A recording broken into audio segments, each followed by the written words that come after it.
Question நான் கேட்டதுல இருந்து போயிடலாமா? ஃபர்ஸ்ட் டியூக் ஜெயராஜ் அந்த LGBTQI அந்த ஒரு சரியா தவறா அந்த இது கூட இன்னும் அந்த நாலேஜ் இல்லை. பட் ஒரு சர்ச்ல LGBTQI ஃப்ரீயா பண்ணலாமா இல்லை பண்ணக்கூடாது? என் ஃப்ரெண்ட் சென்னையில LGBTQ ஃப்ரீ அப்படின்னு பண்றாரு. ஸோ இது எப்படி ஹேண்டில் பண்ணா? So what is your opinion?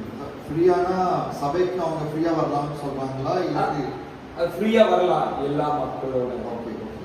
இப்போ மார்க் 11:17 பார்க்கும்போது the church வந்து is a house of prayer for all people.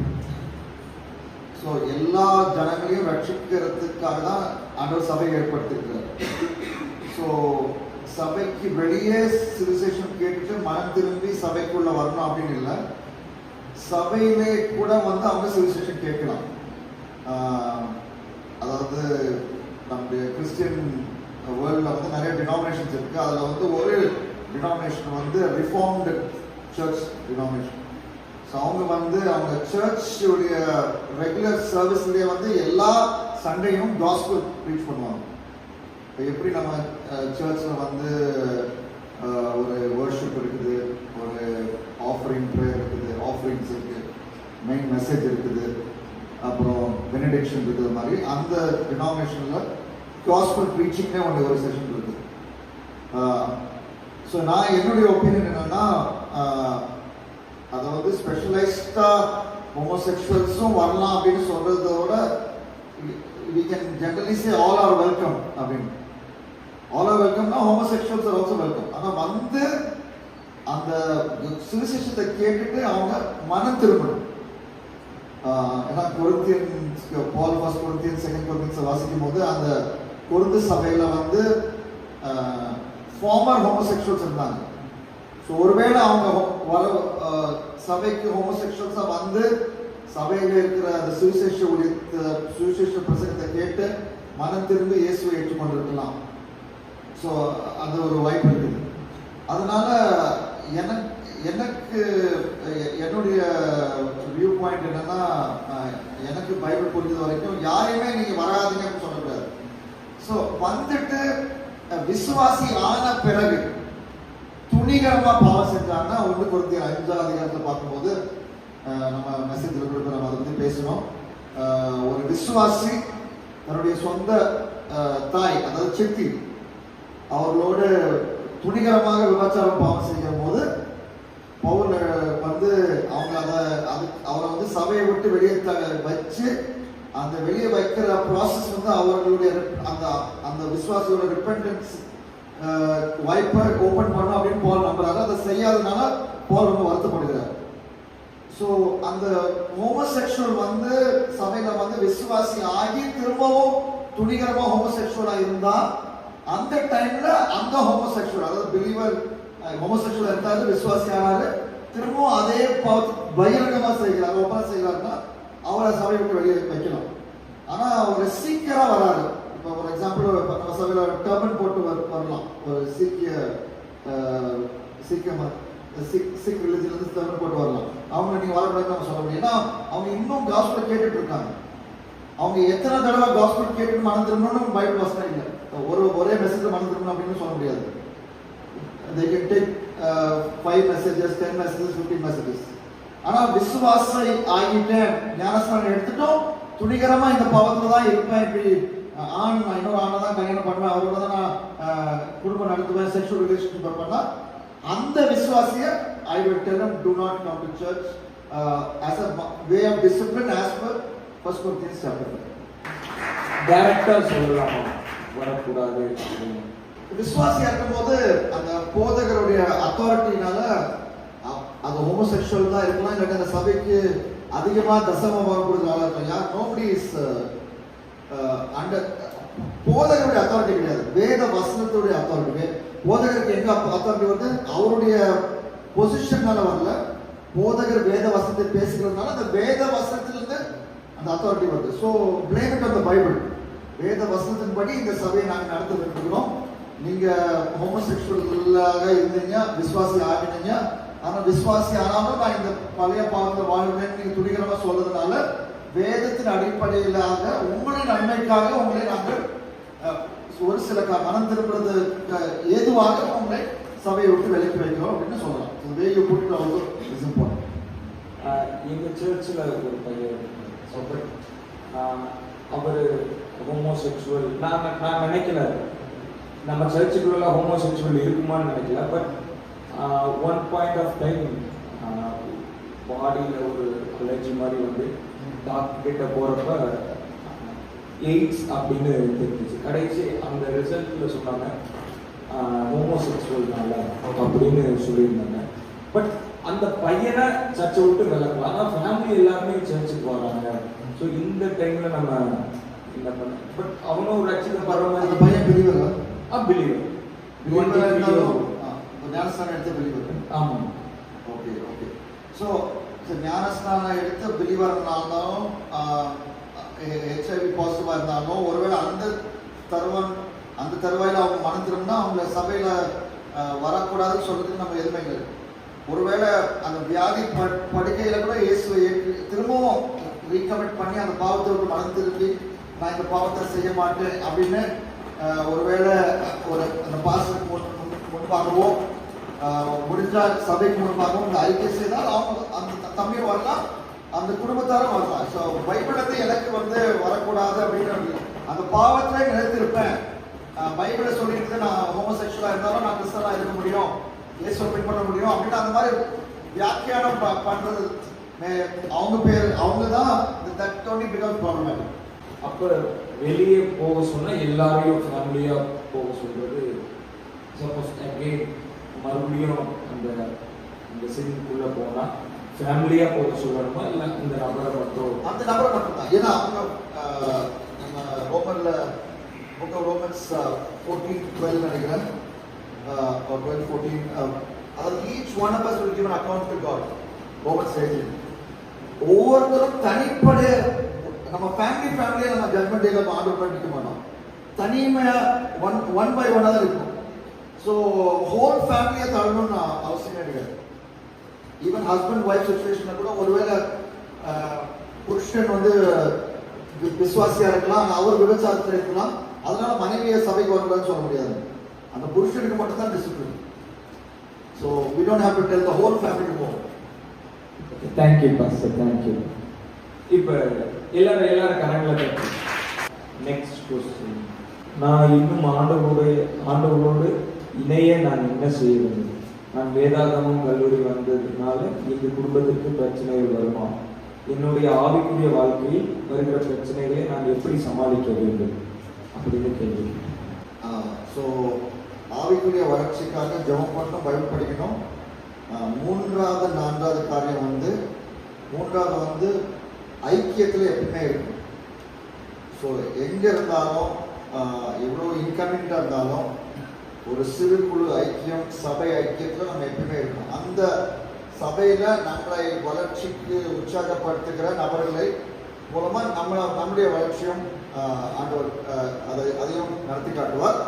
அப்புறம் நான்காவது ஊழியம் செய்யணும். ஆண்டவருக்காக ஏதாவது ஊழியம் செஞ்சுட்டே இருக்கும் போது நம்மளும் வளரும். பிரசங்கி 11 அதிகாரத்தை வாசித்து பார்த்தீங்கன்னா, cast your bread upon the waters for you will find it after many days, give a portion to 7 and to 8 for you to know not what a disaster may happen on this earth. So நம்முடைய பிரெட்டை தண்ணியில நம்ம போடும்போது அது நம்மளே வளரும். So when we cast the gospel, when we share the gospel with others, we ourselves will grow. So நம்ம நினைக்க கூடாது எனக்கு என்ன தெரியும், நான் இப்பதான் ஃபர்ஸ்ட் இயர் படிக்கிறேன், எனக்கு 2 வருஷம் பைபிள் காலேஜ் படிச்சாலும் எனக்கு ஒண்ணுமே தெரியாது அப்படின்னு சொல்றேன். நம்ம தெரிஞ்சதை ஆவியின் நிறைவினால, ஆவியின் வல்லமையினால ஷேர் பண்ணா நம்மளும் அந்த ஆவிக்குரிய வாழ்க்கையில வளரும். Thank you. Next question. Imbarajan. How do we do ministry for the youth? இப்போ இருக்கிற யூத்துக்கு எப்படி ஊழியம் செய்வது? சபையில் உள்ள பிள்ளைகள் உலகத்தில் இருக்கிறார்கள். அதாவது வாலிபர்களை நம்ம ஆண்டவராக இயேசு கிறிஸ்து எப்படி வாலிபர் மத்தியில் ஊழியம் செஞ்சார் அது மாதிரி நம்மளும் செய்யலாம். மார்க் 10:21 வந்து என்னுடைய யூத் மினிஸ்ட்ரிக்கு ஒரு பிலாசபியை தருது. பிலாசபினா தமிழ் என்ன சொல்றது? தத்துவத்தை தருது. Jesus looked at him and loved him. So எல்லா வாலிபர் தம்பி தங்கச்சியை பார்த்து அவர்களை நம்ம நேசிக்கணும். அதுதான் ஜீசஸ் பண்ணாரு. அவங்கள வந்து நீ நரகத்துக்கு போவ அப்படின்னு முதல்ல அவர் மெசேஜ் ஆரம்பிக்கணும். He looked at him and loved him. And then அவர் என்ன சொன்னாங்க? One thing you lack. உன் வாழ்க்கையில ஒன்று குறைவுபடுகிறது. ஸோ இயேசுடைய வாழ்க்கையை மாற்றுகிற அன்ப வாலிபர் தம்பி தங்கச்சிக்கு நம்ம சொல்லும் போது அவங்க வாழ்க்கை நிச்சயமாய் மாறும். ஸோ இயேசு உங்களை நேசிக்கிறார். அந்த நேசத்துல அந்த நேசம் உங்க வாழ்க்கையில வர்றதுக்கு நீங்க வாய்ப்பு கொடுத்தீங்கன்னா அந்த நேசம் அந்த அன்பு உங்க வாழ்க்கையை மாற்றிவிடும். இந்த செய்தியை நம்ம வந்து வாலிபர்களுக்கு நம்ம ரீச் பண்ணணும். அப்படி ரீச் பண்ணா அவங்க வாழ்க்கையில ஒரு கட்டாயம் ஒரு தாக்கத்தை நம்ம உண்டு பண்ணலாம். Next question pastor you Jayaraja pastor உங்களுக்கு தான் next question. If any girl did mistake how to convey the message to her? First question. ஒரு வாலிப பெண் தவறு செய்தால் அதை எப்படி சொல்லணும்? எந்த மாதிரி? ஓகே, the questioner வந்து boy or girl? Girl. So any girl made a mistake, how to convey? Okay. Next question. Next question. Once we know a call, how to confirm that call? See, whether this is a girl telling a girl or a boy telling a boy, the answer is the same. ஒருத்தரை நம்ம correct பண்றதுக்கு முன்னாடி அப்போஸ்தலர் பால் அவருடைய எபிசல்ஸ்லாம் நீங்க பாத்தீங்கன்னா, அதாவது உலகத்திலே அதிகமான பிரச்சனைகளை நிறைந்த ஒரு சபை இருக்குன்னா கொரிந்து சபை. ஆனா அந்த சபைக்கும் நான் சொன்னேன், ஒருத்தர் வந்து தன்னுடைய சொந்த சித்தி கூடயே வந்து பாவம் செஞ்சு கொண்டிருந்தான். அப்படிப்பட்ட சபைக்கும் அவர் ஆரம்பிக்கும் போது அந்த சபையில வந்து ஒரு நல்ல காரியத்தை பார்த்து அவங்க அப்ரிஷியேட் பண்ணிட்டு அப்புறமா வேதத்தின் மூலமாக ஆவியானவர் கொடுத்த ஞானத்தின்படி அந்த பிரச்சனை நாட்டுக்கு வருவார். அந்த மாதிரி நம்ம பண்ணணும். ஸோ பாஸ்டர் சொன்ன மாதிரி இந்த மாதிரி கரெக்ஷன் பண்ணும்போது முதல் படியாக மத்தேயு 18 இருக்குன்னு நினைக்கிறேன். அதாவது ஒன் ஆன் ஒன் அதாவது அது வந்து இன்ஸ்டாகிராம்ல போஸ்ட் மூலமா நிறைய பேர் தாக்குவாங்க. இன்ஸ்டாகிராம்ல தாக்குவாங்க, ஃபேஸ்புக்ல தாக்குவாங்க. அதெல்லாம் தேவையில்லாத வேலை. நேரடியா ஒரு தனி அறையில ஒரு ஒன் ஆன் ஒன் நம்ம வந்து அவர்களை அப்ரிஷியேட் பண்ணிட்டு இதை நீங்க திருத்திக்கலாம், வேத வசனம் அப்படி சொல்லுகிறது அப்படின்னு சொல்லிட்டு ரொம்ப தர்க்கம்லாம் பண்ணாம வாங்க நம்ம ஜெபிக்கலாம். ஏன்னா இதை திருத்திக்கிறதுக்கு ஆண்டுடைய கிருபை வேணும் அப்படின்னு நம்ம சிம்பிளா அப்படி முடிச்சிடலாம். ரெண்டாவது வந்து once we know our calling, how to confirm. Okay, confirming the calling வந்து ஃபார் எக்ஸாம்பிள் டேவிடுடைய லைஃப் பார்த்தீங்கன்னா, டேவிட் ஓல்ட் டெஸ்ட்மென்ட் தான், பட் அந்த பிரின்சிபல்ஸ்லாம் வந்து இட் இஸ் டைம்லெஸ். ஸோ தாவீது ராஜா நீங்க பார்த்தீங்கன்னா யார் வந்து அவனை அபிஷேகம் பண்ணது? சாமுவேல். ஓகே, அவனை அந்த அபிஷேகம் மீட்டிங்ல வந்து அவனுக்கு இன்விடேஷன் கூட கொடுக்கல, அவன் வந்து ஆடு மேய்ச்சிட்டு இருந்தான். ஆனா சாமுவேல் வந்து வெயிட் பண்ணாரு, தாவீதை இன்வைட் பண்ணாங்க. அப்புறம் தாவீது மேல அபிஷேகம் வந்துச்சு, அவனுடைய அழைப்பு வந்துச்சு, ராஜாவின் அழைப்பு வந்துச்சு. அப்புறம் அந்த அபிஷேகம் வந்த பிறகு கூட தாவீது வந்து நான் ஒரு ராஜா அவன் பாட்டு பாடிட்டு போகல. ஆனா நீங்க கேர்ஃபுல்லா அவனுடைய லைஃப் ஸ்டோரியை பார்த்தீங்கன்னா பைபிள்ல வந்து இயேசு கிறிஸ்துவுக்கு அடுத்து தாவீதை பத்தி தான் அதிகமாக எழுதிருக்கு. Bible talks about David only next to Jesus. அவ்வளோ மெட்டீரியல் டேவிட் பத்தி இருக்குது. ஸோ அவரை குகைக்குள்ள போனா அவனை சுத்தி இருக்கிற மக்களே வந்து நீ தான் எங்கள் தலைவர் அப்படின்னு சொன்னாங்க. ஸோ அழைப்பை கன்ஃபார்ம் பண்றதுக்கு நம்மை சுத்தி இருக்கிற விசுவாச சகோதர சகோதரிகள், மூத்த தலைவர்கள் ஒருவேளை கன்ஃபார்ம் பண்ண. ஒருவேளை நான் ஒரு தடவை என்னுடைய லைஃப்ல ஒரு எடுத்துக்காட்டு சொல்றேன். நான் வந்து ஒரு தடவை நான் ஆர்டிக்கிள், சின்ன ஆர்டிக்கிள், பைபிள் பேஸ்ட் ஆர்டிகல்ஸ்லாம் எழுதி ஆசீர்வாதம் என்ற ஒரு பத்திரிகை, கிறிஸ்தவ மேகசின், ஆசீர்வாதம் இளைஞர் இயக்கத்தினுடைய மேகசினுக்கு நான் கொடுப்பேன். அவங்க பப்ளிஷ் பண்ணுவாங்க. ஒரு முறை நான் எழுதி அதை கொடுக்கும் போது அந்த மூத்த தலைவருடைய மனைவி ஆன்டி லில்லியன் சாங்கி என்ன சொன்னாங்க, நீ எழுதி கொண்டே இரு, அதை வந்து நம்ம எல்லாம் கம்பேர் பண்ணி ஒரு புக்கா போடலாம். அப்ப எனக்கு ஒரு வயசு 20-21 வயசு இருக்கும். ஒரு 20-21 வயசு பையனுக்கு ஒரு ஆவிக்குரிய முதிர்ச்சி எல்லாம் கிடையாது. ஆனாலும் ஒரு மூத்த தலைவர் வந்து நீ தொடர்ந்து எழுதி கொண்டே ஒரு புத்தகம் எழுதலாம் அப்படின்னு சொல்லும்போது அது வந்து அந்த என்னுடைய ஆவிக்குரிய அழைப்பை வந்து அதை கன்ஃபார்ம் பண்ணுது. ஸோ அதை வந்து நான் ரொம்ப ஒரு பயபக்தியோடு ஒரு தாழ்மையோடு எடுத்துக்கிட்டு அதை வந்து அந்த ஊழியத்தை நான் தொடர்ந்து கடின உழைப்போடு ஆவியானவருடைய ஒத்தாசையோடு நான் தொடர்ந்து செஞ்சேன். இன்றைக்கு ஆண்டவர் கிருபையால் 4 புக் எழுதியிருக்கேன். இன்னும் நிறைய புக்ஸ்க்கு பிளானிங்ல இருக்குது. ஸோ மூத்த தலைவர்கள் உங்களை பற்றி என்ன சொல்கிறார்கள் அப்படின்னு அதை கொஞ்சம் கவனிங்க. சில பேர் வந்து நீங்க உங்க வளர்ச்சியை நீங்க சீக்கிரம் வளர்ந்துறீங்கன்னு உங்களை வந்து கவுக்க பார்ப்பாங்க. அந்த மாதிரி லீடர்ஸ் இல்லை.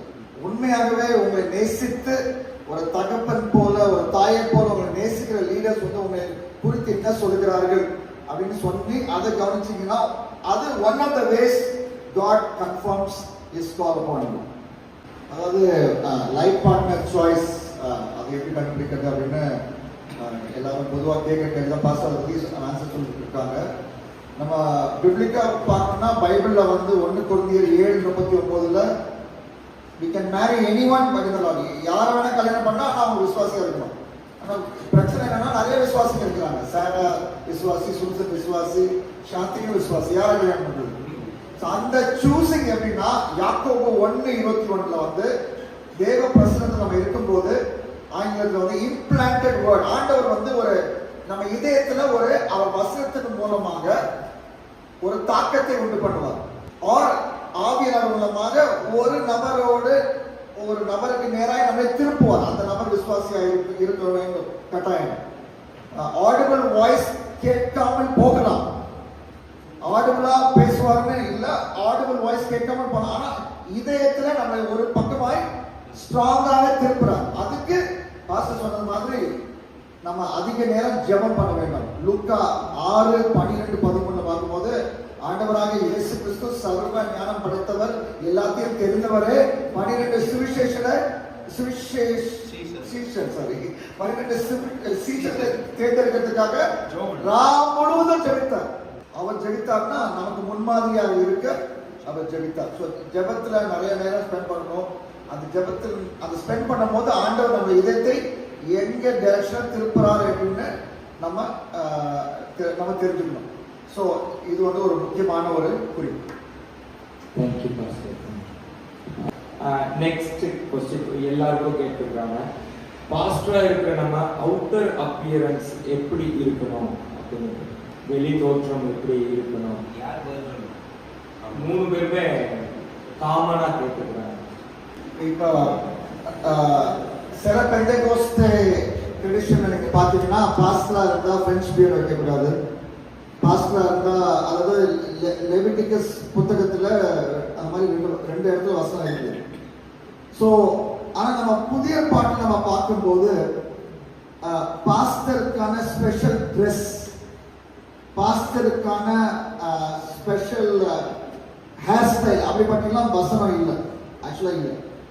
ஆனா தெளிவா அந்த எல்டர்ஸ்க்கான அந்த டீச்சிங், எல்டர்ஸ் எப்படி இருக்க வேண்டும் 1 தீமோத்தேயு 2 தீமோத்தேயு 1 தீமோத்தேயுல அப்புறம் தீத்துல சொல்லும் போது தெளிவா எல்டர்ஸ் உடைய moral code, husband of one wife, அதாவது செக்ஷுவல் லைஃப்ல பரிசுத்தமான இருக்க வேண்டும். அப்புறம் எபிலிட்டி டு கண்ட்ரோல் சில்ட்ரன். எல்லா பாஸ்டர் பிள்ளைங்களும் ஒரு பிரச்சனை கொடுக்காம இருப்பாங்க அப்படின்னு இல்லை. அதாவது குடும்பத்தோட குவாலிட்டி டைம் ஸ்பெண்ட் பண்ணணும். ஸோ இந்த குவாலிட்டிஸ் தான் மோர் முக்கியமே தவிர பாஸ்டர் ஜிப்பா போடுறாரா, ஷர்ட் போடுறாரா, டிஷர்ட் போடுறாரா, டிஷர்ட்னா ரவுண்ட் நெக் போடுறாரா, இல்லை கால் வச்சு போடுறாரா, இதெல்லாம் வந்து முக்கியமான காரியங்கள் இல்லை.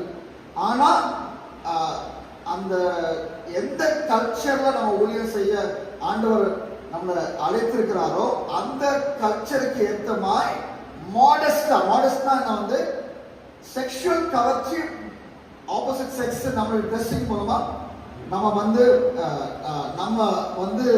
அப்படி ட்ரெஸ் பண்ணக்கூடாது. நம்முடைய ட்ரெஸ்ஸிங் மூலமா மற்றவங்கள செக்ஷுவலி அட்ராக்ட் பண்ணக்கூடாது. அதான் மாடர்ன் ட்ரெஸ்ஸிங். அதுவும் பவுல் சொல்றாரு. பவுல் தீமோத்தேயுக்கு எழுதும்போது அதெல்லாம் ரொம்ப ஸ்ட்ராங்கா சொல்றாரு. ஸோ அந்த ஆஸ்பெக்ட்ல நோ காம்ப்ரமைஸ். பட் டிஃப்ரெண்ட் கல்ச்சர்ஸ்க்கு டிஃப்ரெண்ட் ட்ரெஸ்ஸஸ் இருக்கு.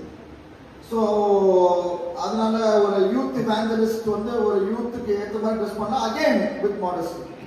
அதே சமயத்துல மல்டி கல்ச்சர்ஸா இருக்கிற ஒரு கம்யூனிட்டிக்கு there are different dresses அது மாதிரி நாம போடலாம். பட் at all times அந்த மாடஸ்டி, இந்த கவர்ச்சி, அதாவது அந்த உங்க உறுப்புகளை ப்ராமினென்ட்டா மற்றவங்களுக்கு காமிக்கிற அந்த அந்த மாதிரி அந்த இம்மாடஸ்ட் ட்ரெஸ்ஸிங் வந்து பாஸ்டர்ஸ் கட்டாயம் தவிர்க்கணும். தேங்க்யூ. அடுத்த கொஸ்டின் வந்து how to differentiate between God's word and devil's word. தேவ வார்த்தைக்கும் பிசாசினுடைய வார்த்தைக்கும் எப்படி டிஃபரன்சியேட் கண்டுபிடிக்கிறது அப்படின்னு காமன் கொஸ்டின். இன்னொரு கேள்வி, gift of the holy spirit எதை பேஸ் பண்ணி கிடைக்கும் அப்படிங்கிற ஒரு கேள்வி. கடவுளுடைய வார்த்தைக்கும் சாத்தானுடைய வார்த்தைக்கும் எப்படி டிஃபரன்ஷியேட் பண்ணணும் அப்படின்னு கேட்டீங்கன்னா, சாத்தான் உங்களுக்கு அட்வைஸ் பண்ணும்போது எழுதி இருக்கிற வேத வார்த்தைக்கு நேராக உங்களை அதுக்கு அந்த எழுதியிருக்க வார்த்தைக்கு அங்கிருந்து டைவர்ட் பண்ண சொல்லுவோம். எழுதியிருக்க வார்த்தை என்ன சொல்லுது, ஒரு பிலீவராக தான் கட்டணும் அப்படின்னு சொல்லுது. ஒன்றுக்கு ஒரு பேர் 7:39 அது வந்து டைரக்ட் கமாண்ட். அப்புறம் சாலமோன் ராஜாவுடைய தப்பு, அது ஒரு நெகட்டிவ் எக்ஸாம்பிள். அப்புறம் ஆஹாப் செஞ்ச தப்பு, அது ஒரு நெகட்டிவ் எக்ஸாம்பிள். அதனால பைபிள் கிளியரா சொல்லுது. ஆனா சாத்தா என்ன சொல்லுவான், நீ அந்த பொண்ணை கட்டு, விசுவாசி இல்லைன்னா கூட நீ கட்டு, நீ வந்து அவங்கள ஆதாயப்படுத்தலாம். ஸோ பைபிள்ல இல்லாததை வந்து ரொம்ப ஸ்பிரிச்சுவல் சாத்தான் அதை ரொம்ப கேட்டுக்காரன், ரொம்ப ஸ்பிரிச்சுவலா பேசுவான். ஏன்னா அவன் வந்து டிசீவர், இங்கிலீஷ் வந்து டிசீவர் அப்படின்னா வஞ்சக்காரன், பொய்யன். ஸோ அவன் வந்து ஆனா பொய்யை வந்து நல்லா பேக்கேஜ் பண்ணி சொல்லுவான். ஸோ எப்பயுமே வந்து சாத்தான முறியடிக்கிறதுக்கு நமக்கு தேவையான ஒரே பட்டயம் வேத வசனம். வேத வசனத்தை கரைச்சி குடிச்சோம்னா சாத்தான் என்ன மாதிரி நம்ம கிட்ட அவன் வந்து வித்த காட்டினாலும் இது பைபிள்ல இல்ல, இட் இஸ் ரிட்டன். ஜீசஸ் அதான் சொன்னார், it is written, it is written. So it is, அவன் சொன்னா இட் இஸ் ரிட்டன் அப்படின்னு சொன்னான், எழுதி இருக்குது. ஆனா இயேசு சொன்னார் இட் இஸ் ஆல்சோ ரிட்டன், இப்படியும் எழுதி இருக்குது. அப்படின்னா ஜீசஸ் வந்து சாத்தான் கோட் பண்ற வசனம் மட்டும் படிக்கல, மற்ற எல்லா பகுதியும் படிச்சுட்டு கரெக்டான டாக்டர் அவர் பேசுறாரு. ஸோ அந்த மாதிரி வசனத்துல நம்ம ஸ்ட்ராங்கா இருக்கணும். அடுத்து gifts of the holy spirit நம்ம எப்படி எந்த பேஸ்ல பண்ணி நமக்கு கிடைக்கும்? மாம்சமான யாவர் மேலும் ஆவியை ஊற்றுவார் என்று பைபிள் சொல்லியிருக்குது. ஸோ ஆண்டவர் வந்து டிஃபரன்ஷியேட் பண்றதில்ல. இன்ஃபேக்ட் ஆணுக்கு ஒரு அந்த யோவேல் தீர்க்கதரிசனத்தை அப்போஸ்தலர் கோட் பண்றதை பார்த்தீங்கன்னா அதுல எந்த டிஃபரன்ஸும் இல்லை. மாம்சமான யாவர் மேலும் சன்ஸ் அண்ட் டாட்டர்ஸ், அதாவது செக்ஸ் நோ பார், அதாவது ஆணுக்கும் தருவார் பெண்ணுக்கும் தருவார். அப்புறம் மெய்ட் சர்வெண்ட்ஸ், அதாவது நீங்க சிஇஓ கம்பெனியோட சிஇஓவா இருக்கலாம், கம்பெனியோட மூத்த தலைவராக இருக்கலாம், இல்லாட்டி பியூனா இருக்கலாம். நீங்க உங்களுக்கு எந்த நிலைமையில இருந்தாலும், ஆணா இருந்தாலும் சரி பெண்ணா இருந்தாலும் சரி, ஆண்டவர் கிட்ட அந்த தாகத்தோடு வந்தா, முக்கியமானது வந்து thirst, தாகத்தோடு வந்தா, தாழ்மையோடு வந்தா, ஆண்டவருடைய சித்தத்தின்படி, அதுவும் இதுவும் முக்கியம். எபிரேயர் 2:4. So gifts of the holy spirit வந்து அவருடைய சித்தத்தின்படி அருளப்படுகிறது, சித்தத்தின்படி கிரியை செய்யப்படுகிறது. So according to his will நம்ம கேட்கலாம், ஆனாலும் அவருடைய சித்தத்தின்படி அவருடைய ஞானத்தின்படி அவர் தருவார். அடுத்து இன்பராஜனாக நான் 3 கேள்வி ஒரே கேள்வி மாதிரி எழுதி இருக்கிறாங்க, நான் படிக்கலாம். கர்த்தருடைய திட்டத்தின்படி என்னுடைய அழைப்பிற்கு ஏற்ற என் வாழ்க்கை துணையை எப்படி தேர்ந்தெடுப்பது, எப்படி உறுதி செய்து கொள்வது? என்னுடைய அழைப்பும் என்னுடைய வாழ்க்கை துணை அவர்களின் அழைப்பும் ஒன்றாக தான் இருக்க வேண்டுமா? மாற்றம் இருக்கலாமா? என்னுடைய அழைப்பு ஊழியம் திட்டம் எல்லாம் வேறு, ஆனால் என் குடும்பத்திற்கு அது புரியவில்லை, வேண்டாம் என கூறுகிறார்கள், நான் என்ன செய்ய வேண்டும்? இப்போ உங்க பெற்றோரோட, குறிப்பாக உங்களுடைய திருமண, நீங்க வந்து பைபிள் பிரகாரமாக உங்க லைஃப் பார்ட்னர் சூஸ் பண்ணுங்க. உங்க பெற்றோர் அதுக்கு கோஆப்ரேட் பண்ணனா நீங்க அதை எப்படி உங்க பெற்றோருக்கு அதை எக்ஸ்பிளைன் பண்றீங்க முக்கியம். பெற்றோருக்கு வந்து நீங்க பிரசங்கம் பண்ண ஆரம்பிக்க கூடாது. பைபிள்ல வந்து குடும்பத்தோடு நம்ம எப்படி அந்த டிஸ்அக்ரிமெண்ட் வரும்போது நம்ம என்ன செய்யணும் அப்படின்னு வந்து 1 பேதுரு 3 அதிகாரம் 1 வசனத்தை பார்க்கும்போது அதாவது மனைவிகள் புருஷன், மனைவி பிலிவர் புருஷன் பிலிவர் இல்லைன்னா இங்கிலீஷ் பைபிள்ல if some of them do not obey the word they will be one without a word. அதாவது வேத வசனத்துக்கு கீழ்ப்படியாத உங்களுடைய புருஷனை ஒரு வார்த்தை இல்லாம நீ வந்து எப்படி ஆதாயம் பண்ணலாம் உன்னுடைய நடத்தை மூலமாக. ஸோ அதே தான் பெற்றோர்களுடைய சுச்சுவேஷன் நம்ம அப்ளை பண்ணணும். ஸோ யோனத்தானுக்கு தெரியும் அவங்க அப்பா சவுல் வந்து ஃபுல்லா எரிச்சலின் ஆவியில ஆப்ரேட் பண்றாரு, அதனால தான் தாவீதை கொலை பண்றாருன்னு தெரியும். எரிச்சலின் ஆவியில ஆப்ரேட் பண்றாரு. அவனுடைய மகன் முன்னேற வரணும், முன்னாடி வரணும், தாவீது வரக்கூடாது அப்படின்னு அவர் அந்த அன்பினாலே ஆப்ரேட் பண்றாரு. ஆனாலும் ரொம்ப மரியாதையா அவங்க அப்பாட்ட பேசுறான். இங்கிலீஷ் பைபிள்ல நீங்க பாத்தீங்கன்னா ப்ளீஸ் ஃபாதர், அதாவது ஜோனத்தான் அவங்க அப்பாட்ட பேசுறாரு, டு நாட் சின் அகைன்ஸ்ட் சால், ஏ சால் ஃபூல், நரகத்துக்கு போயிடுவார் அப்படின்னு சொன்னாங்க. இல்ல, அப்பா கிட்ட மரியாதையா பேசுறேன், please father do not sin against David அப்படின்ட்டு பெற்றோர்கிட்ட வந்து daddy mummy I love you, நீங்க எனக்காக நிறைய செஞ்சிருக்கீங்க, ரொம்ப தியாகத்தோட எங்களை படிக்க வச்சிருக்கீங்க, நீங்க சொல்றத நீங்க எனக்காக செய்ததை நான் சொல்லணும்னா அந்த நாள் ஃபுல்லா பத்தாது, என் வாழ்க்கை ஃபுல்லா பத்தாது. ஆனா இந்த விஷயத்துல அதாவது English I peg to disagree, நான் ரொம்ப தாழ்மையோட உங்ககிட்ட கேட்கிறேன், என்னோட திருமண விஷயத்துல நான் வந்து ஒரு ஆவிக்குரிய மனுஷனை, விசுவாசிய, ஊழியத்தின் பாரம் நிறைந்த நபரை நான் திருமணம் பண்ண விரும்புகிறேன், என்ன தயவு செய்து கட்டாயப்படுத்தாதீங்க அப்படின்னு நம்ம வந்து அன்பால பேசி அவங்கள கன்வின்ஸ் பண்ணணும். அப்படிப்பட்ட கிருபையை ஆவியானவர் நமக்கு தரணும் அப்படின்ட்டு ஆண்டவருக்கு நம்ம ஜெபம் பண்ணணும். ஸோ அது ரொம்ப முக்கியம். பாஸ்டர்ஸ் வந்து ஒரு எடுத்துக்காட்டா ஒரு பைபிள் கேரக்டர்ஸ் 2 பேர் சொல்லணும்னா, ஹல்தா வந்து ஜோசியாக்கு, இங்கிலீஷ்ல ஜோசியா, தமிழ்ல யோசியா, ஓகே, அந்த ராஜாவுக்கு வந்து ஆலோசனை கொடுக்கிற அளவுக்கு பெரிய தீர்க்கதரிசி. ஆனா அவருடைய புருஷன், நீங்க ரெலவென்ட் வேர்சஸ் வந்து நீங்க பைபிள் வேர்ஸ் எல்லாம் வந்து அந்த ஆப் போட்டு அழகா நீங்க தேடலாம். நான் அந்த மாதிரி பண்ணேன். அதெல்லாம் வந்து ஒரு வைட்டல் டூல்ஸ் ஒரு பைபிள் காலேஜ் ஸ்டூடெண்ட்டுக்கு. ஸோ ஷாலும், இங்கிலீஷ்ல ஷாலும், தமிழ் எப்படி தெரியல, ஷாலும் வந்து அந்த டெம்பிள்ல வந்து அந்த அந்த ரோபெல்லாம் பார்த்துட்டு ஒரு சிம்பிள் வேலை, டெம்பிள்ல ஒரு சாதாரண வேலை, பிரசங்க வேலை வேலை இல்லை, இந்த மாதிரி எடுபடி வேலை, தமிழ் சொல்றோம் எடுபடி வேலை செய்யற ஆள் தான் ஷாலும். ஷல்லூம் அப்படி SHALLUM. ஆனா அவர்களும் ஹல்தாவும் அருமையான ஒரு திருமண வாழ்க்கை இருந்தது அப்படின்னு நம்ம பைபிள்ல நம்ம படிக்கிறோம். ஸோ 2 பேரும் வந்து பெரிய ஈக்குவலா, நான் ஹஸ்பண்ட் ஒரு கேரிஸ்மேட்டிக் ப்ரீச்சர்னா ஒய்ஃபும் ஒரு கேரிஸ்மேட்டிக் ப்ரீச்சர் அப்படின்னு இருக்கணும்னு அவசியம் இல்லை. ஒய்ஃப் ஒரு கேரிஸ்மேட்டிக் ப்ரீச்சர்னா ஹஸ்பண்டும் அதுக்கு ஈக்குவலான கேரிஸ்மேட்டிக் ப்ரீச்சரா இருக்கணும்னு அவசியம் இல்லை. அப்படி இருந்தா ஓகே, அது பாவம் இல்லை, அது ஆண்டவருடைய நடத்துதல், ஆண்டவருடைய சித்தம். அதை வந்து ஒருத்தருடைய திருமண வாழ்க்கை இன்னொருத்தர் அப்படியே ஜெராக்ஸ் காப்பி மாதிரி ஜெராக்ஸ் அடிச்சு நம்ம வாழ முடியாது. ஸோ அதுவும் நம்ம வேத வசனத்தை நம்ம புரிஞ்சுக்கணும். அழைப்புக்கும் ஊழியத்திற்கும் மூத்த ஊழியர் தடையாக செயல்படாமல் நான் என்ன செய்வது? அழைப்புக்கும் ஊழியத்திற்கும் மூத்த ஊழியர் தடையாக செயல்படாமல் நான் என்ன செய்வது? என்னுடைய எக்ஸ்பீரியன்ஸ் கொஞ்சம் டிஃப்ரெண்ட். ஏன்னா நான் வந்து ஒரே வருடத்திலே நான் ஒரு சபையில ஒரு சீனியர் பாஸ்டர்ல இருந்து நான் ரிசைன் பண்ணேன். அப்புறம் 3 வருஷம் ஒரு ஆர்கனைசேஷன், அதுக்கும் தலைவர் இருந்தாங்க, அங்கிருந்து ரிசைன் பண்ணேன். அப்புறம் என்னுடைய ஓன் ஆர்கனைசேஷனை நான் செக்குலர் ஒர்க் பண்ணி நான் ஸ்டார்ட் பண்ணி அந்த ஆர்கனைசேஷன்ல நான் வந்து நிலைச்சு இருக்கிறேன். நானும் என்னுடைய மனைவி பெரிய ஆர்கனைசேஷன்ல ஒரு ஸ்மால் ஃபேமிலி நாங்க. ஆனா நான் எப்பயுமே நான் வந்து வாலண்டரியா நான் போய் மூத்த ரெஸ்பெக்டட் தேவ மனுஷனோட நான் வந்து நான் சப்மிட் பண்ணேன். டேவிட் ஐயா பாஸ்டரையும் நான் வந்து மீட் பண்ணி அவர்களுக்கு நான் அவருடைய ஞானத்தை நான் வந்து பருகி இருக்கேன். I have drank from his wisdom.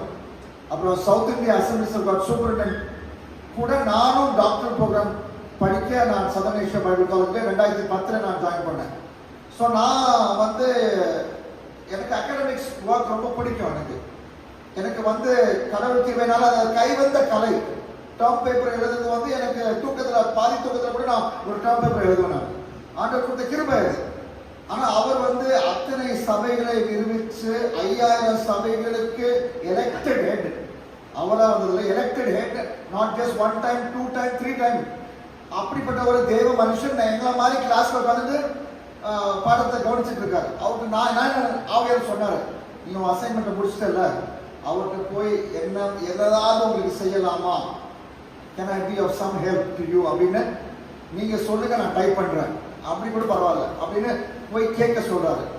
So அதை நான் வந்து கேட்டேன். அது மட்டும் இல்லை, அவர் மட்டும் கிடையாது. இப்பொழுது நான் போகிற லோக்கல் சர்ச்சில் அங்கே பாஸ்டருக்கு என்னோட வயசு கம்மி, ஆனாலும் அவர்கிட்ட போய் அவரை மரியாதையா பாஸ்டர் சொன்னேன். பாஸ்டர் எனக்கு என்ன சொல்கிறாரோ அது என்னால் முடிஞ்சிச்சுன்னா அதை 100% எனர்ஜியோட, எஃபர்ட்டோட, எஃபிஷியன்சியோட நான் செய்து முடிப்பேன்.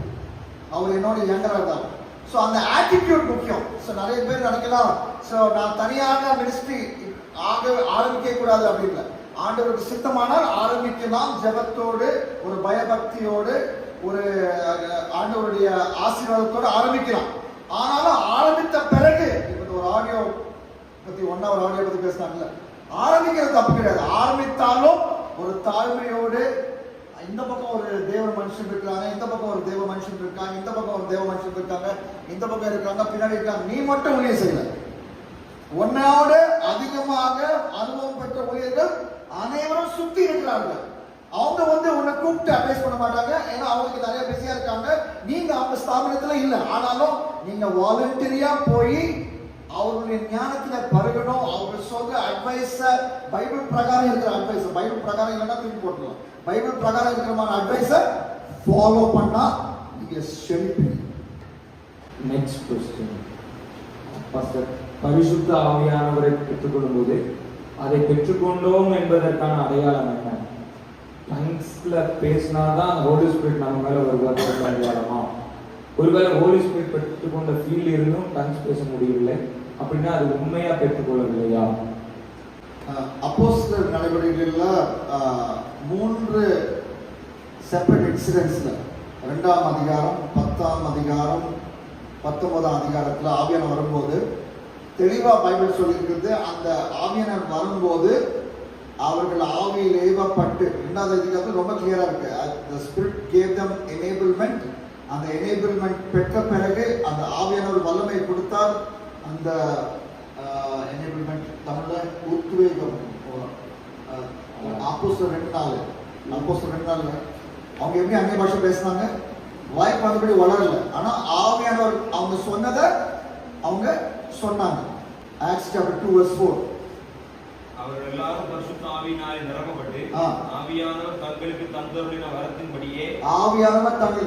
வரத்தின்படியே வெவ்வேறு பாஷைகளில் பேசத் தொடங்கினார்கள். 120 பேருக்கும் ஆவியானவர் வந்தார், 120 பேர் பேசினார். அதனால அந்த எக்ஸாம்பிள் வச்சு, அப்புறம் அப்போஸ்தலர் 10:19 வச்சு பொதுவாக ஆவியானவர் இந்த காலத்தில் வரும்போதும் நம்ம அந்நிய பாஷை பேசலாம் என்று நம்ம அவரோட எதிர்பார்க்கறதுல அன்பிபிலிக்கலா எதுவுமே கிடையாது.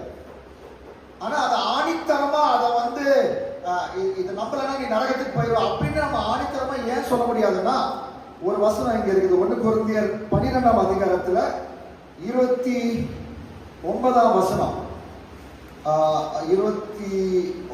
1 கொரிந்தியர் 12:30 சொல்லுது. நாங்க கேள்வி கேட்கிறோம், 4 கேள்வி இருக்குது, கேள்வி படிப்போம்.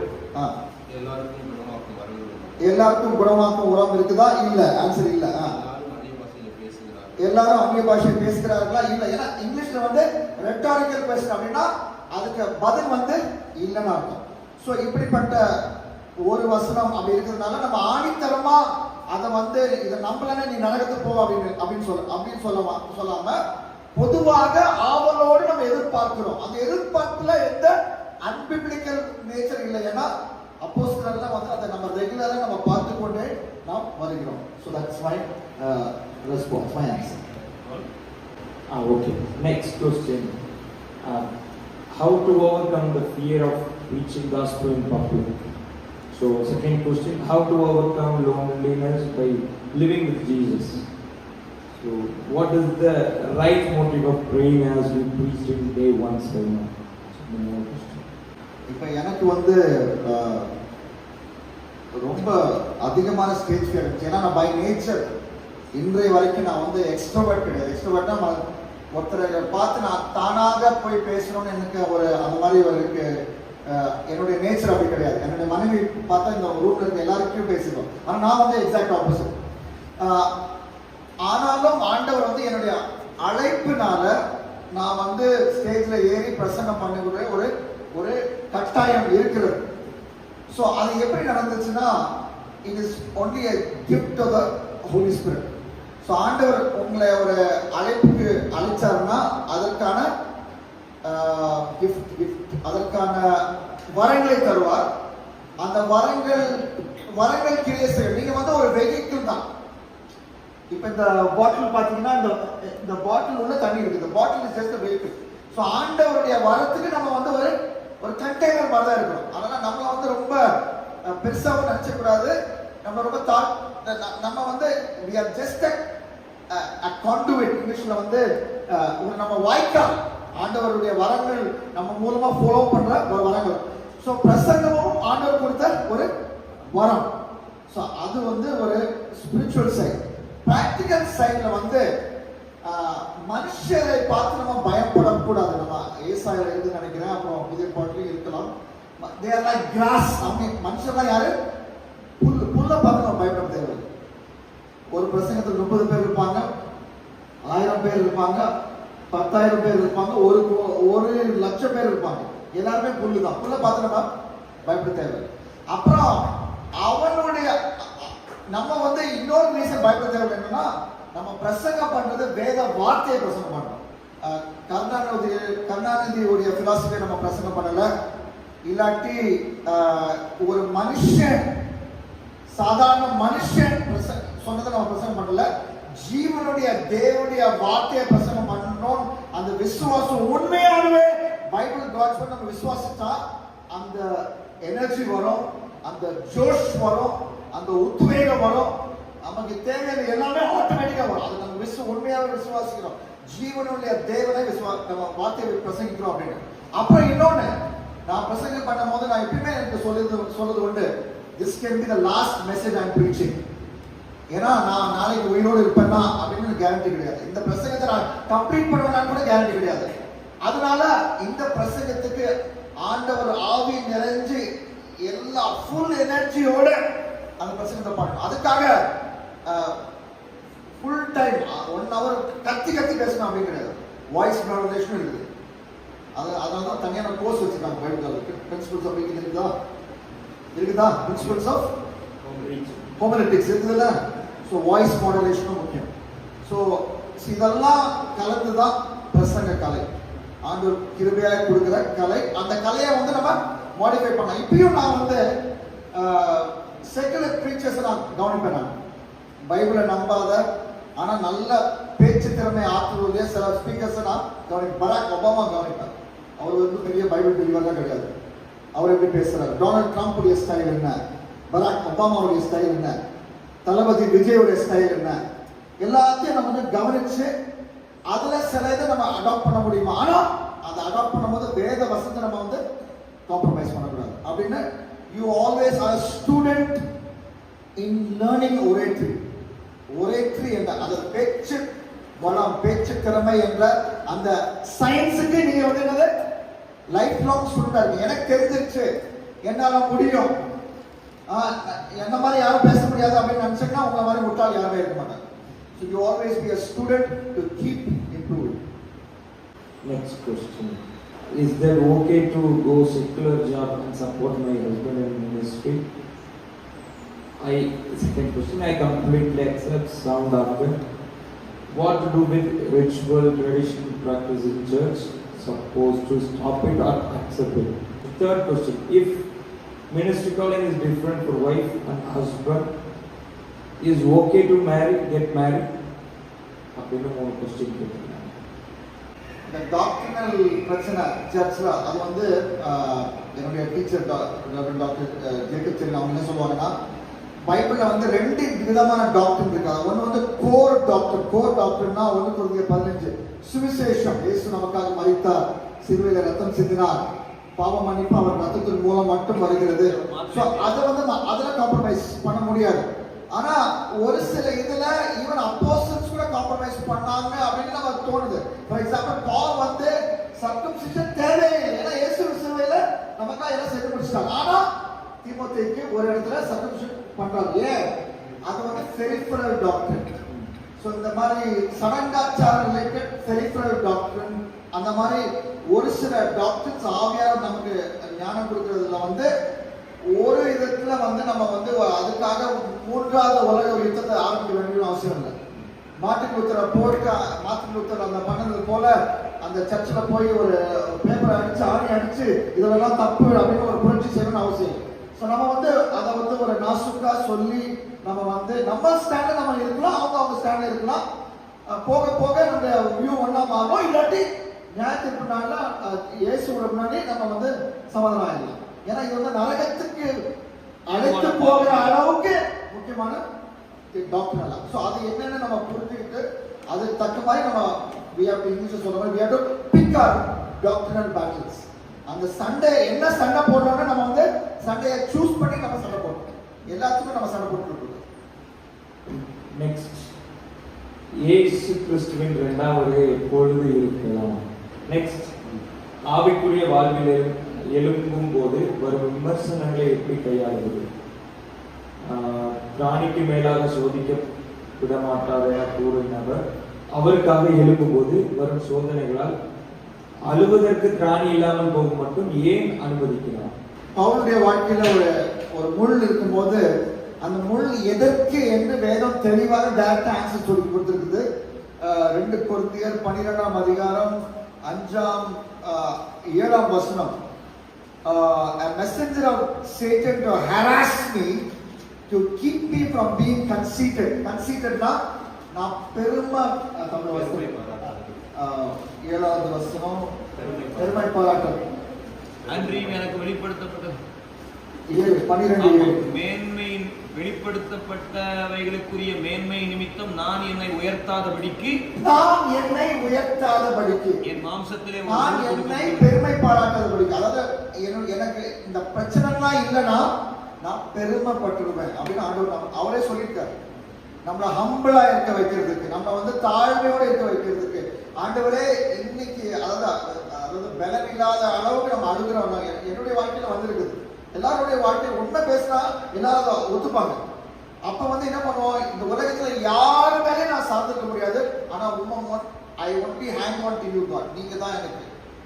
நான் வந்து கடல்ல விழுந்து அப்படியே கீழே போற மாதிரி எனக்கு ஃபீலிங் இருக்குது. ஆனாலும் உங்களை நான் பிடிச்சுக்கிறேன். நீங்க எனக்கு போதும். நீங்க என் கூட இருங்க, இந்த பிரச்சனையில நீங்க என் கூட இருங்க அப்படின்னு நீங்க சொன்னீங்கன்னா அந்த மாதிரி ஆண்டவரோட இருக்கிற அந்த அந்யோன்யம், அந்த பிரச்சனை வந்தாதான் அந்த லெவலுக்கு நம்ம வரும். இல்லாட்டி கட்டாயம் வரவே வராது. அப்பதான் நம்ம உண்மையாவே நம்மளை தாழ்த்திப்போம். அந்த தாழ்மைப்படுத்துகிறது வந்து அந்த நம்மளுடைய ஸ்பிரிச்சுவல் டெவலப்மெண்ட்டுக்கு ரொம்ப ரொம்ப முக்கியம். அதனால தொடர்ந்து நம்முடைய வாழ்க்கையில பல பிரச்சனைகளை நம்ம எதிர்பார்க்கலாம். அது வரும். அது நமக்கு ஒரு ஆசீர்வாதத்தை கட்டாயம் கொண்டு வரும். நெக்ஸ்ட் क्वेश्चन, ஆண்டவருக்குள் வருகிறேன் என்று நினைக்கிறேன், ஆனால் என்னால் வர இயலவில்லை, என்ன பண்ணுவது?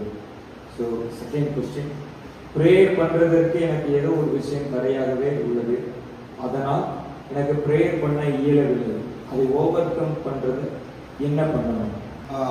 கொலோசியர் 1:21 சொல்லுது, for this I toil. யார் டாய் பண்றா? கொலோசியர் யார் எழுதுனது? For this I toil. So ஜெபம் பண்றதுக்கு, ஆவிக்குரிய டிசிப்ளின்ஸை ஃபாலோ பண்றதுக்கு நீங்க உழைக்கணும். நம்ம சாக்கு போக்க சொல்லிக்கொண்டே இருங்க, என்னால முடியலன்னா வாழ்க்கை அப்படியே முடிச்சிடும். So you have to take responsibility. நீங்க அந்த ரெஸ்பான்சிபிலிட்டியை எடுக்கணும். For this I toil. நீங்க கல்யாணம் பண்ண பிறகு ரொம்ப கொச்சையா பேசுறா, என்னால பிள்ளை படுத்து எடுக்க முடியல, பிள்ளை படுத்து அப்படின்னு சொல்ல மாட்டீங்கல்ல. பிள்ளை பண்றதுக்கு நம்ம என்ன பண்ணணும்னு தெரியுது, நமக்கு தெரியுதா தெரியலையா? சோ அது போல எல்லாத்துக்கும் நம்முடைய பர்சனல் ஆக்ஷன் தேவை. For this I toil. 1 கொரிந்தியர் 1:21-29 struggling with all his energy. யாருடைய எனர்ஜி? பவுலுடைய energy. struggling with all his energy. அப்படின்னா யார் எனர்ஜி? இயேசு கொடுக்கிற எனர்ஜினால நான் கடின உழைப்பு பண்ணுகிறேன். சோ ஜெபம் பண்றதுக்கு அவர் ஏற்கனவே உங்களுக்கு எனர்ஜியை தந்துட்டாரு. ஃபுல் டோஸ் உங்கள்கிட்ட ஏற்கனவே வந்துச்சு. ஃபுல் டோஸ், ஃபுல் எனர்ஜி ஆண்டவர் ஏற்கனவே கொடுத்துட்டாரு. ஆனா நீங்க தான் இப்ப வந்து ஜெபம் பண்ணணும். சோ இது சாத்தானுடைய பொய். என்னால முடியல என்னால முடியல என்னால முடியல அப்படின்னு சொல்லிட்டு வாழ்க்கையை ஓட்டுறது வந்து சாத்தானுடைய மிகப்பெரிய தந்திரம். 1 கொரிந்தியர் 1:21 கிளியரா சொல்லுது, நம்ம டாயில் பண்ணணும், ஆனா அதற்கான பலனை ஆண்டவர் நமக்கு ஏற்கனவே 100% கொடுத்துட்டார். அந்த பலனை யூஸ் பண்ணிட்டு நம்ம டாயில் பண்ணி வாழ்க்கையிலே ஆவிக்குரிய வாழ்க்கையிலே முன்னேறி சென்று போய்கொண்டே இருக்கணும். ஆண்டவர் எல்லா வியாதிக்கும் சுகம் தருவாரா? எல்லா வியாதிக்கும் சுகம் ஆவார்னா நம்ம ஜெபம் பண்ணா யாருமே நம்ம கேன்சர் எல்லா ஹாஸ்பிட்டல் இடிச்சிடலாம், நம்ம கிறிஸ்தவங்க நம்ம ஹாஸ்பிட்டல் ஒர்க் அதெல்லாம் பண்ணணும். So the answer is simple but not so simple. So God has the ability to heal. கட்டாயம் அவருக்கு சுகம் கொடுக்கறதுக்கு வல்லமை இருக்கிறது. ஸோ ஜீசஸோட மென்சி பார்த்தீங்கன்னா ஒரு நிறைய கேஸ்ல உடனடி சுகம் கிடைச்சிச்சு. அந்த குஷ்டரோகி கேஸ்ல அவங்க நடந்து போயிட்டே இருக்கும்போது ஆன் த வே வந்து அவங்க so one healing instantly, secondly during the journey, third healing வந்து in eternity. அதுதான் ரோமர் 8:23. அதாவது நம்முடைய redemption of the body அப்படின்னா சரீரத்தினுடைய முழு ரட்சிப்பு. அப்படின்னா என்னது? டியூப் ஜெயராஜுக்கு கண்ணாடி போடக்கூடாது, ஏன்னா இது ஒரு வியாதி, கண்ணாடி கண் வியாதினால தான் கண்ணாடி போட்டுக்கிறாங்க. டியூப் ஜெயராஜுக்கு தொப்பை இருக்கக்கூடாது, பிளாட் டம்மி இருக்கணும், ஏன்னா தொப்பையோட நான் பிறக்கல. ஸோ நிறைய வியாதி இருக்குது நல்லா இருக்கும். ஸோ அந்த ரிடெம்ப்ஷன் ஆஃப் தி பாடிக்கு நம்ம என்ன பண்றோம்? காத்திருக்கிறோம். ரோமன்ஸ் 8:23 முக்கியமான வசனம். சரீர மீட்பாகிய புத்திர சுவிகாரம் வருகிறதற்கு காத்திருந்து, சரீர மீட்பாகிய புத்திர சுவிகாரம் வருகிறதுக்கு காத்திருந்து. ஸோ ரோமர் நம்ம வாசிக்கலாம் தொடர்ந்து. அந்த ரெஸ்ட் ஆஃப் தி நியூ வாசிக்கும் அந்த காத்திருப்பு எப்போ முடியுது? 2ஆம் வருகையில முடியுது. சோ பரலோகத்துல வெளிப்படுத்தல் 21:4 வசனத்துல அந்த பரலோகத்துல no pain, no sin, no disease, Adam ஃபால்னால ஆரம்பிக்கப்பட்ட எந்த சாபமும் புதிய வானம் புதிய பூமியில இருக்காது. ஆனா இப்ப வந்து இருக்கும். ஆனா அதுல இருந்து நமக்கு விடுதலை ஆண்டவர் தராரு. அவர் சித்தத்தின்படி எபிரேயர் 2:4 அவருடைய சித்தத்தின்படி, அதாவது இங்கிலீஷ்ல ஃபர்ஸ்ட் ஃப்ரூட்ஸ், அதுவும் இந்த ரோமர் 8:23 இருக்கு, முதல் கனியை தருகிறார். என்னுடைய மகளுக்கு டாக்டர் ஸ்கேன் சொன்னாங்க, அம்மா வயிற்றில் இருக்கும் போது ஹார்ட் பீட் கிடையாது, அந்த பேபியை அபார்ட் பண்ணி புதைச்சிடணும் அப்படின்னு சொன்னாங்க. நாங்க ஜெபம் பண்ணோம். ஆண்டவர் 2வது ஸ்கேன் போகும்போது ஹார்ட் பீட் இருக்குதுன்னு ஸ்கேன் சொன்னாங்க. ஏன்னா இயேசு மரித்த என்னுடைய மகள் அம்மா வயிற்றில் இருக்கும்போது மரித்த என்னுடைய மகளை உயிரோடு எழுப்பினார். ஏனென்றால் அவருடைய சித்தமாக இருந்துச்சு. சோ பெரிய அற்புதங்களுக்காக ஆண்டவரை நம்புவோம். அதே சமயத்துல God heals instantly, God heals in the journey, God heals in eternity. அதையும் நம்ம பைபிள்ல நம்ம புரிஞ்சுக்கணும். தேங்க்யூ. ரொம்ப ரொம்ப யூஸ்ஃபுல்லான ஆன்சரா இருந்துச்சு. எத்தனை பேருக்கு இது யூஸ்ஃபுல்லா இருந்துச்சு? ரொம்ப ரொம்ப யூஸ்ஃபுல்லான answer. Next question. Why today's church pastors are focusing to believers more than the disciples? சபை போதகர்கள் விசுவாசிகளை மாத்திரம் ஆதாயப்படுத்துகிறார்கள், சீஷரை அல்ல. லூக்கா 9:23 சொல்லியிருக்குது, he said to all, அதாவது எல்லாருக்கும் பொருந்துற செய்தி இது. If anyone would come after me, let him deny himself, take up the cross daily and follow me. So விசுவாசிகளை உருவாக்குறது பாஸ்டர் சொன்னது ரொம்ப ஈஸி. கிறிஸ்து உனக்காக சிலுவையில மரித்திருக்கிறார், நீ ஜாலியா இருக்கலாம். அதான் மாடர்ன் புல்பிட்ல தான் வர செய்யுது, நீ ஜாலியா இரு, கிறிஸ்து உனக்காக மரிச்சார். ஆனா டிசைபிள்ஷிப் வந்து நீ சிலுவையை எடுத்து தினந்தோறும் என்னை பின்பற்றணும். கஷ்டமானது, அது சொல்றதுக்கே கஷ்டமா இருக்கிறதுனால இங்க இருக்கிற பாஸ்டர்ஸ் பத்தி சொல்லல, பொதுவாக பாஸ்டர்ஸ் வந்து அதை சொல்ல மாட்டாங்க.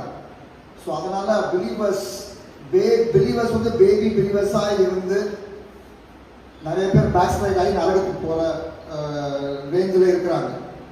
ஆனா டிசைபிள்ஸ் வந்து அதுல நம்ம ஃபோக்கஸ் அதை நம்ம கொண்டு வரப்போனால் பாஸ்டர் சொன்ன மாதிரி தேவனுடைய ராஜ்யம் கட்டப்படும். அந்த ஒவ்வொரு டிசைபிளும் ரத்த சாட்சி ஆகும் வரைக்கும் அவன் வந்து ஆண்டவருக்காக புரிந்தானா, அந்த ரத்தம் அவர்கள் ரத்தம் கீழே விழும்போது, தாமஸ் ரத்தம் சென்னையில் விழுந்ததுனால இப்ப சென்னையில எவ்வளவு பெரிய ஒரு கிறிஸ்தவத்துக்காக ஒரு தாக்கம்.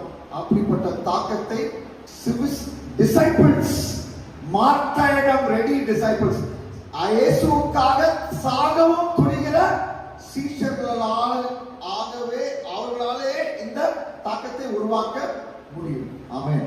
தேங்க்யூ. அடுத்த கொஸ்டின். ஒரு பாஸ்டர் எங்கள் சபையில் ஒரு பொண்ணை, திருமணமான பொண்ணை பேசிக்கொண்டு இருக்கிறார். ஊர்ல இருக்கிறவங்க சபை எல்லாருமே இடைஞ்சலா இருக்குது. அந்த பொண்ணுடைய கணவரோ அப்படியே ப்ராப்ளம் பண்றதுனால இந்த பிரச்சனை சபையில பாதிப்பை ஏற்படுத்துது. இதனால ஆண்டவருக்கு என்னென்ன பிரச்சனை? பாஸ்டர் சொன்னபடி மத்தேயு 18 வந்து தனியா அவர்கிட்ட போய் பேசணும். மனம் திரும்பணும்னா எல்டர்ஸ் வச்சு பேசணும். அப்படியே மனம் திரும்பணும்னா 1 Corinthians 5 படி அவரை ஊழியம் செய்யவே நம்ம அலோவ் பண்ணக்கூடாது. அவர் உண்மையா மனம் திரும்புற வரைக்கும். ஸோ இதை வந்து இந்த பாவத்துக்கு நேராக ஈவன் வாலிபர் கூட எழுதலாம்.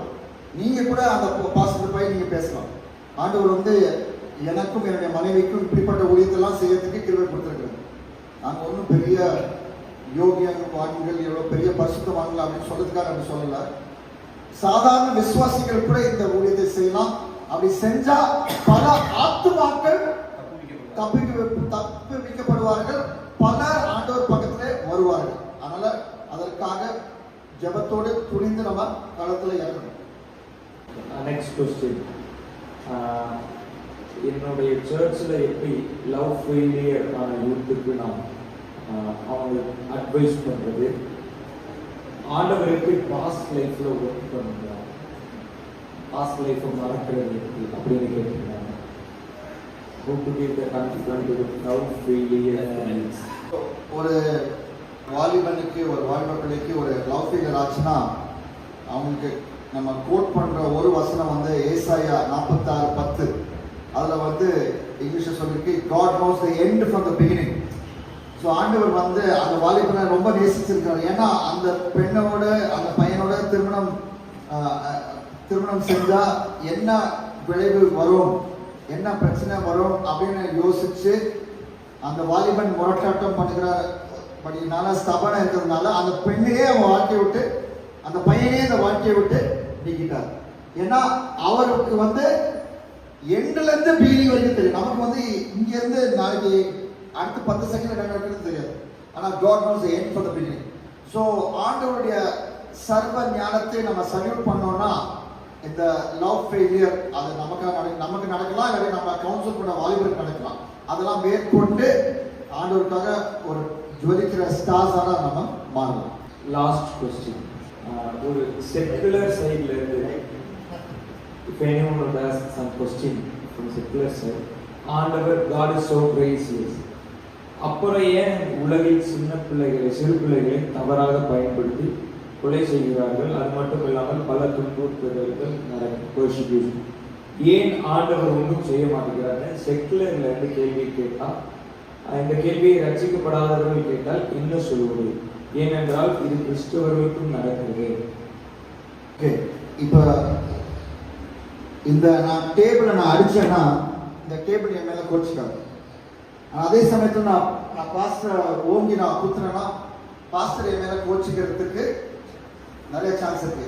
இந்த பாஸ்டருக்கும் டேபிளுக்கு என்ன வித்தியாசம்னா, பாஸ்டருக்கு வந்து ஃப்ரீ வில் இருக்குது, டேபிளுக்கு வந்து ஃப்ரீ வில் இல்லை. ஸோ ஆண்டவர் நமக்கு கொடுத்த மிக பெரிய பரிசு வந்து ஃப்ரீ வில். அந்த ஃப்ரீ வில்லை பயன்படுத்தி தான் பல பாவங்களை செய்கிறோம். அதில் ஒரு பாவம் ஒரு பிள்ளையை, ஒரு குழந்தையை கொலை செய்கிறது, கற்பழிக்கிறது, எக்ஸெட்ரா எக்ஸெட்ரா. ஸோ அது ஒண்ணு. அப்புறம் பைபிள்ல வந்து தாவீது பாத்ஷிபா கதையில வந்து தாவீதுக்கு வந்து அந்த கள்ள காதலினாலே ஒரு குழந்தை பிறக்கிறது, அந்த குழந்தை மரித்து போகிறது. அப்புறம் தாவீது ராஜா சொல்றான், நான் அந்த குழந்தை the child cannot come to me but I will go to the child. அப்படின்னா நித்தியத்துல அந்த குழந்தையை நான் பார்ப்பேன். ஸோ நம்ம என்ன கிறிஸ்டியன் தியாலஜி என்ன டீச் பண்றோம்னா, ஒரு குழந்தையை வந்து ஆனா ஒரு அபார்ஷன் மூலமாவோ ஒரு ரேப் மர்டர் மூலமாவோ யாராவது கொலை செய்தால் உலகத்திலே மிகுந்த தலை சிறந்த இடமான பரலோகம் ஆண்டவருடைய லிட்டரல் பிரசன்ஸ்ல அந்த பேபி செல்லுகிறது. அதை பெற்றெடுத்த